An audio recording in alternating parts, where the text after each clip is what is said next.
질문하십시오. 제가 유식은 대성에 속하는데 유식을 이제 우리가 배우다 보면은 보리심에 대한 거는 제가 안 나오는 것 같은데 유식이 어떻게 대성으로 들어가는? 사람들은 대성 철학과 대성 수행을 우리 티벳에서도 그래요. 대성 철학과 대성 수행을 착각하지 마라. 대성 철학은 소승에서도 배울 수 있어요. 대성 수행은 보리심이 공성과 보리심을 함께 닦는 걸 대성 수행이라고 그래요. 즉 보리심과 설릴체구의 견해를 같이 닦아도 보리심이 있기 때문에 이건 대성 수행이야. 이거 잘 알아야 돼요. 처음에 들어가면 이것부터 가르쳐줘요. 대성 수행과 대성 철학은 달라. 보리심과 공성을 같이 닦으면 대성 수행이야. 대성 철학은 유식과 중간, 즉 법무화가 있으면 인무화와 법무화가 있는데 법무화, 대상의 무화를 추구하는 것이 대성 철학이라고. 왜냐? 법무화를 통해서 소지장을 제거하기 때문에 대성 철학이라고 하는 거예요. 그러나 소승에 있는 사람도 이 대성 철학은 알아야 돼. 보리심은 안 닦아도 대성 철학, 즉 귀려 논정을 알아야 제대로 깨치기 때문에 이해가 돼요? 못 되는 것 같아요. 나중에 다시 들어보세요. 소승 수행자라 해도 대승의 철학까지 마스터해야 돼. 그러나 대승의 수행은 못해.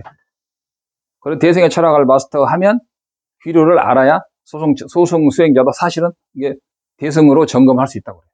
그러면 소승에서 그래요. 너희들이 뭔데 우리를 점검하냐? 라고 말할 수는 있죠. 그것을 할 수 없는 거예요. 인연이 안다면. 요새는 남방에서도 전자 달라일라마께 법을 배우러 많이 오는데 그건 선택의 문제예요. 나는 그런 거 필요 없어. 나는 그냥 우리 아함경만 가지고 나는 깨닫겠어 했는데 그럴 수도 있죠. 그 부분에 대해서는 논란의 여지가 많아요. 그러나 소승의 수행자가 대승의 철학을 배울 수도 있고 대승의 철학은 대승의 철학일 뿐이지 대승 수행은 아니에요. 그러나 대승 수행자도 선리치유부의 견해를 배울 수도 있어요. 그러나 이 사람은 대승 수행자. 왜냐? 보리심을 수행하니까. 그러나 가장 완벽한 대승 수행자는 대승 철학과 대승 수행을 같이 닦는 거죠. 그리고 구별할 줄 알아야 돼. 그래서 유식에 보리심이 있느냐? 당연히 있죠. 그러나 유식 철학에서는 유식 철학 위주로 강의를 하니까 보리심이라는 것을 찾아보면 다 있는데 얼른 눈에 안 띄울 수는 있죠. 그러나 대승 철학이라 해서 반드시 대승 수행이라고 볼 수는 없다니까. 유식학이 그러면 대승 철학이지 대승 수행은 아니라고. 대승 수행일 수도 있고 아닐 수도 있는 거예요. 그러나 누구나 배워야 돼. 다음 질문. 건강경에 오한에 대해서 나오는데 맨 처음에 유관이 보통 우리의 유관이 거기 오한에 대해서 대승불교의 오한이 제가 특별히 어디서 본 적은 없는데 모든 경전의 시스템이 논에 의거하면 5도로 돼 있어요. 자량도, 가행도, 견도, 수도, 무학도죠? 그래서 유관은 자량도를 쌓은 보살이 얘 눈은 일반인하고 틀리다고 그래. 자량도도 십신, 십주, 십행, 십회양을 다 닦은 보살들의 유관은 청정해서 틀리다고 그래. 그 유관이 있고요. 그 다음에 천안이 있어요. 천안은 가행도에서 얻는 거예요. 그 다음에 해안이 있어요. 지혜를 깨달은 해안은 공성을 증득한 거예요. 공성을 증득했기 때문에 해안이라는 거예요. 그 다음에 공성을 딱 증득한 초지 다음에 초지에서 십지까지가 법안이에요. 예. 그 다음에 마지막 부처가 되면 불안이에요. 이 오안을 5도에 대비해서 해야 하는 것은 제가 최초로 시도해봤는데 아마 맞을 겁니다. 처음 들어볼? 열심히 읽어서 백날 읽어봤자 뜻을 모르면 그만이야. 금강경에 어떤 사람이 부처님한테 이 집만한 다이아몬드로 부처님한테 공양을 하려면 그 공덕이 크겠어요? 크겠죠? 만약에 이 소백산만한 다이아몬드로 부처님께 공양하면 공덕이 크겠죠? 이 지구만한 다이아몬드로 부처님께 공양하면 크겠죠? 이 지구에 수억 배인 수미산만한 다이아몬드로 부처님께 공양을 올리면 크겠죠? 삼천 대천 세계만한 다이아몬드로 부처님께 공양을 올리면 크겠죠? 부처님께서 뭐라 그랬어?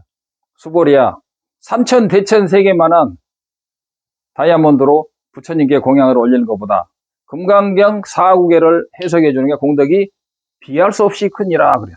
그러니까 사람들은 금강경 사구계를 죽으라고 있는데 뜻을 몰라. 그 뜻이 뭐냐? 누구 알아? 내 강의를 들어야 모른다 이거요. 그것은 바로 중론을 알면은 금강경 사구세 음무소주 이생기심의 뜻은 중론을 배우지 않고 그냥 걸림없이 집착하지 말고 조라는 그런 것은요, 다른 모든 종교에서 다 하는 거잖아. 왜 그게 불교만 있냐고. 음무소주 이생이심이라는 것은 주체와 객체가 이를테면 삼륜청정 이런 것을 완전히 그 빈 상태에서 그 하는 거예요. 응? 그래서 이런 공성을 다 깨달아야 돼. 그래서 금강경을 읽고도 두려워하지 않는 사람은 대근기라니까 자기는 금강경 백날 읽어도 안 두려우니까 대근기라고 착각하는 인간들 그것도 아니야. 그래서 금강경을 읽으려면 일체 중생에 대한 보리심이 있어야 되고 그 다음에 그 공성을 완벽히 깨달아서 그 보살의 대원을 실천하는 사람이기 때문에 금강경이 읽는 것은 좋지만 그 뜻을 아는 게 굉장히 훨씬 더 중요하다고 말하고 싶습니다. 또 질문하세요. 금강경의 사구계를 뭐 해석하는 것이 삼천대천세계 칠보이용보시 삼천대천세계만한 그 칠보로 부처님께 공양을 한 것보다 크다는 것은 도대체 뭐냐? 바로 중론 배우라 이 말이에요. 그리고 보리심 배우라 이 말이에요. 중론과 보리심을 배우지 않고 그것만 죽도록 있는 거예요. 그러면 앵무새가 금강경을 많이 읽으면 되냐? 그 다음에 녹음기가 달아지도록 외우면 그 녹음기가 성불을 하냐? 저는 꼭 그렇지 않다고 생각합니다. 금강경을 많이 하다 보면 그 인연으로 금강경의 핵심을 아는 법사를 만나서 수행을 하겠죠. 금강경의 사구계를 한다고 하니까 그 수많은 개성이 있잖아요. 그죠? 개성이 얼핏 생각이 안 나는데 야기색계나 이음성구가 만약에 색과 소리로서 나를 보는 자는 부처가 아니다. 사람들은 부처가 뭐냐 그러면 불상이라든가 여러 가지로 하는데 야기색계나 이음성교와 색이나 소리로서 나를 보는 자는 가짜다 이 말이에요. 그 말은 뭐냐? 부처의 법신을 깨달아야 된다. 공성과 보리심으로써 법신을 들어가야 된단 말이에요. 그런 것을 정확히 하려면 결국은 이 지구상에서는 문서보살 말씀대로 중론을 보는 수밖에 없다. 나는 그렇게 생각합니다. 다음 질문하세요. 광경의 사법계가 대해서 어떻게 이해하십니까?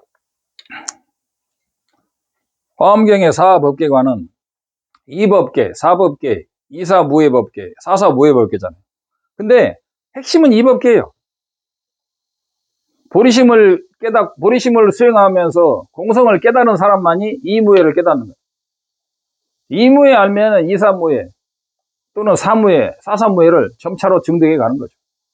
가장 핵심은 이무예가 뭐냐 이게. 중론을 봐라 이거죠. 그리고 보리심을 열심히 수행하다 보면 이무예만 열리면 나머지 네 가지 키는 자동으로 순서적으로 열심히 해야 돼.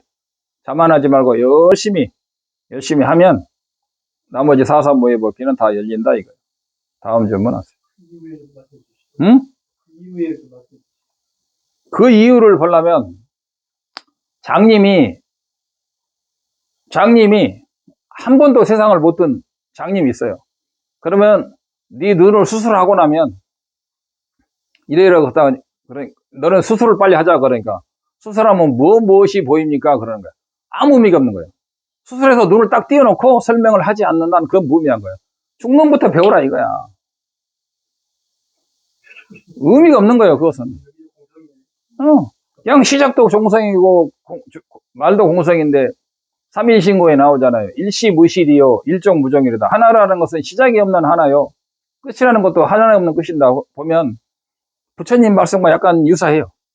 하나도 시작이 없고 끝도 시작이 없다는 것이죠. 그러면 빙빙빙 도느냐? 이렇게 쉬면은 공성이 아니죠. 그래서 이제 그것도 제대로 안 하면 역시 중론을 봐야 돼.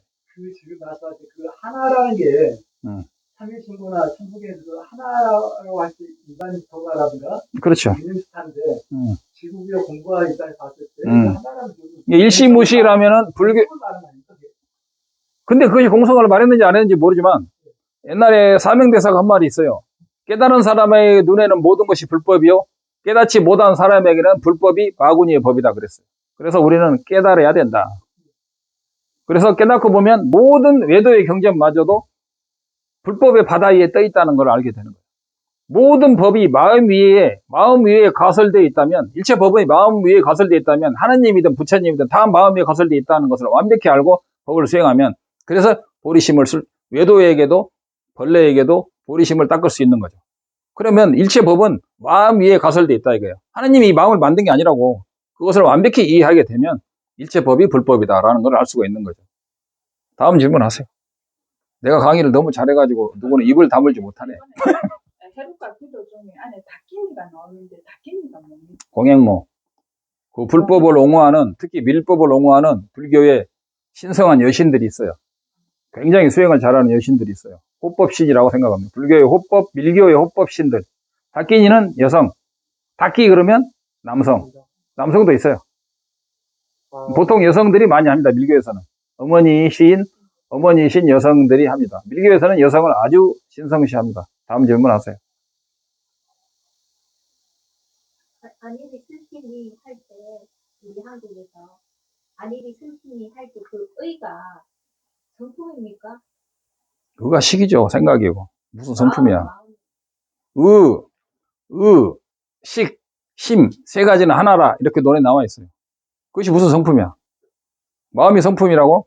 마음의 성품을 깨달아야죠. 마음의 성품을 깨달아야죠. 마음이 성품은 절대 아니죠. 그 의가 뭐를 뜻하는 건가요? 당신의 성격 하면 당신이 성격은 아니잖아. 그죠? 그걸 몰라요? 당신의 성격이 뭐냐고. 의는 뭐냐? 의는 소유격이죠. 식을 말하는 건가요? 이 쇠의 성격이 단단하다 그러면 쇠의 성격이 단단한 걸 깨달아야지 쇠를 깨닫는 게 아니라니까요. 마음의 자성을 깨달아야 되지. 마음의 무자성을 깨달아야지. 마음을 깨닫는다는 것도 마음의 무자성을 깨닫는 거예요. 알겠죠? 다음 질문하세요. 15분 됐나? 12분입니다. 우리나라는 이제 문수보살, 모현보살, 이렇게 양대보살로 해서 자비와 복덕자량을 이렇게 얘기를 하고 있는데요. 티베트에서는 문수보살, 그래도 우리나라에도 문수보살하고 같은 문수보살인가요? 예. 그러면은 우리나라에 있는 보현보살은 중국 티베트에서는 없는 건가요? 똑같습니다. 있습니다. 근데 보현보살이라는 말을 제가 들어본 적 없어요. 보살님 못 들어봤죠? 꾼투상보라고 있어요. 다 똑같아요.